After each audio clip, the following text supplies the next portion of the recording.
Messi দিলেন দারুণ সুখবর। আর্জেন্টিনা দলে সুখের বন্যা বয়ে যাচ্ছে। কোপা আমেরিকার আগে মেসিরা মাঠে নেমেছিল ইকুয়েডরের বিপক্ষে, সেখানে 1-0 গোলের জয় পায় আর্জেন্টিনা। তবে ফিফার এই উইন্ডোতে বাকি আছে একটি ম্যাচ, সেখানে মুখোমুখি হবে আর্জেন্টিনা গুয়েতামালার বিপক্ষে।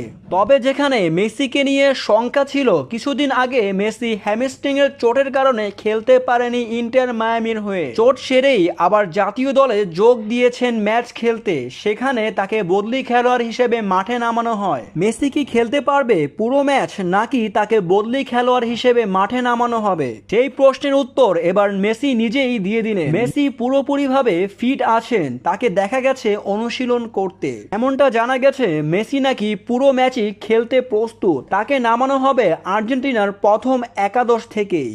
কোপা শুরু হতে আর বেশি দিন নয়, তবে এর আগেই মেসি পুরোপুরিভাবে ফিট হয়ে উঠলেন। তাকে দেখা যাবে কোপার প্রত্যেকটি ম্যাচে পুরো সময় খেলতে, এমনটাই জানা গেছে।